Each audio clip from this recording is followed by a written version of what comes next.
Hello, everyone. This is Lexicon Architect coming at you with another budget commander list. And today we're going to be playing my favorite monocolor, which is mono green. Um, and this deck is pretty cool. I was trying to find some commanders that only cost one mana to play, and I came across Oviya Pashiri Sage Lifecrafter. So let's get into it and see what she does. So for 3 mana, you can tap her to make a 1/1 colorless servo token, artifact creature token, or for strike artifact creatures, we tap this for 5. We'll make a 4/4 colorless artifact construct. So let's get into the creature base. We're going to be playing Arasta because for 4 mana, she does do a lot for us. So whenever an opponent would cast an instant or sorcery, we'll make a 1/2 green spider creature token with reach. So the tokens allow us to be able to block flyers and get multiple bodies out, which work well with the strategy of our commander. Then Avenger of Zendikar, which is a 7 mana spell that when it ETBs, you create a 0/1 plant creature token for each land you control. So let's say we hardcast this for 7, we'll make 7 0/1s, and then whenever a land ETBs under our control, we can put a 1/1 counter on each plant creature token that we control. We play Beast Whisper to help us draw cards. Birds of Paradise is a ramp creature for us, a mana dork, champion of the Lambholt. Whenever a creature ETBs under our control, you put a 1/1 counter on it, and then creatures with power less than its power cannot block. Circle the Dream Druids to help us ramp. Cloakwood Swarmkeeper, a solid 1 mana 1/1 that whenever one or more tokens enter the battlefield, we put a 1/1 counter on it. We play the Copper Myr for ramp as a mana dork for us. Cultivator of Blades, we can either fabricate 2, so we can make 2 colorless 1/1 servos, or we can put the counters on this, making it a 3/3. And then whenever it attacks, you can also have all other attacking creatures get XX, where X is its power. So if it's a 3/3, all of our creatures are going to get +3/+3, the ones that we attack with. Elvish Mystic is here as a mana dork.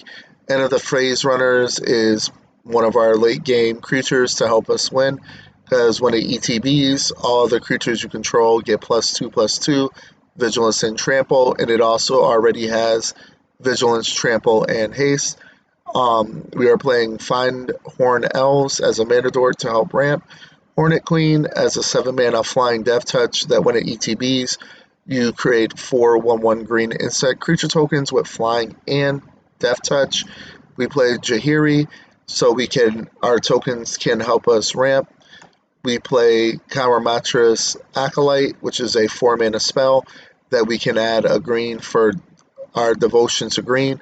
So each green in the mana cost of permanent control counts towards your devotion. So if we have 4 devotion, this will tap for 4 green mana. Then we play Kazundi Tuskcaller, 2 mana creature that we can level it up for 2. So if it's anywhere between level 2 to 5, we can create 1 3/3 green elephant creature token, and then if it's 6 or more, we can create 2 3/3 elephant creature tokens. Then Landwar Elf for ramp. Michaeloth, a 5 mana spell with Devour 2. So as it enters the battlefield, you may sacrifice any number of creatures, and then this creature enters the battlefield with twice that many 1/1 counters on it. And then at the beginning of each of our upkeep, we could create a 1/1 green Saproling token for each 1/1 counter that is on this creature. Then we play Peregrine Took.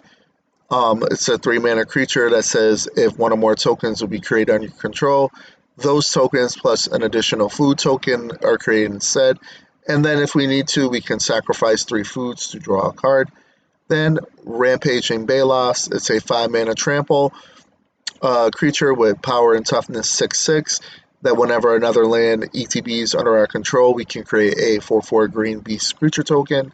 Then Sarinth Steelseeker, it is a 2 mana 1/2 that whenever artifact enters the battlefield under our control, we can look at the top card of our library, and if it's a land, you may reveal it and put it into your hand. If you don't put it into your hand, you may put it into your graveyard. Then we play Sarith, the Viper's Fang. It's a 4-mana 3/4 that says other tapped creatures you control have Death Touch, and other untapped creatures you control have Hexproof. And then for 1 mana, we can tap this to untap another target creature or land that we control. Then we're going to be playing Selesnya Eulogist. It is a 3-mana 3/3 that for 3, we can exile any target creature from any graveyard and then populate, and then we'll create a token that's a copy of another creature token we control. Then we play Steel Overseer to buff our constructs that are being made by our commander. So we will put a 1/1 counter on each artifact creature. Then Teething Wormlet is a solid 1-drop that has Death Touch as long as you control 3 more artifacts. And then whenever an artifact enters the battlefield, you may gain a life. And if this is the first time this ability has resolved, you put a 1/1 counter on it. Then we're playing a very cool card called Thopter Assembly. 6 mana, 5/5 with flying. At the beginning of our upkeep, if we control no other Thopters other than this, we return this to our hand and then create 5 1/1 colorless Thopter artifact creature tokens with flying. Then we are playing Tireless Provisioner, a 3-mana 3/2 that says whenever a land enters the battlefield under our control, we can either create a food or we can create a treasure token. Then we play Toski, 4-mana 1/1 that cannot be countered. It has Indestructible. It attacks each turn if able, and then whenever a creature you control deals combat damage to a player, you will draw a card. So even if you do not connect with this, or not block it, you will draw a card, or that you can kick it for 1. You can kick it as many times as you want, and then for each time that it was kicked, you can put a 2/2 green wolf creature token onto the battlefield. Now, for sorceries, we're going to be playing Cultivate for ramp, Harmonize for card draw, Harvest Season for ramp, Kadama's Reach for ramp, Nature Lore to ramp us, get a forest from our deck, Nissa's Pilgrimage, which allows us to search our library for 2 basic forests, reveal them, put 1 into your hand, put the other on the battlefield, shuffle your library, and if we do have Spells Mastery, if there are 2 or more instants or sorceries in your grave, you may search for up to 3 basic forests instead. Then we play Overwhelming Stampede as one of our win conditions. Until the end of our turn, creatures we control get trample and XX, where X is the greatest power among creatures you control. Scrycrow Shame for ramp and 3 visits for ramp.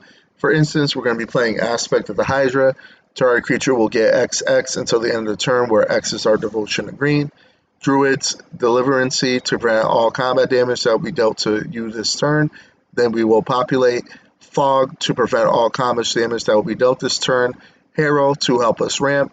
Heroic Intervention to protect our creatures. Return of the Wild Speaker to either draw cards equal to the greatest power among non-humans, or non-humans you control get +3/+3. Tamiel Safekeeping for protection, and Tyvar Stand for protection for one of our creatures as well. As far as artifacts, we're going to be playing Arcane Signet. Then we're going to be playing Ever Flowing Chalice. It is a 0 mana artifact with multi-kicker 2. Every time you kick it for 2, you will put that many charge counters on it, and then you can tap this to add a colorless for each charge counter that's on it.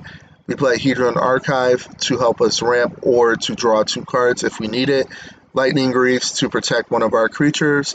Moss Diamond for ramp, Soul Ring for ramp, Swift Boots to protect, Throne of the God Pharaoh to drain our opponents at our end step for each tap creature that we control. Then for enchantments, we're playing Beastmaster's Ascension. It's a 3-mana enchantment that whenever a creature you control attacks, you may put a quest counter on it.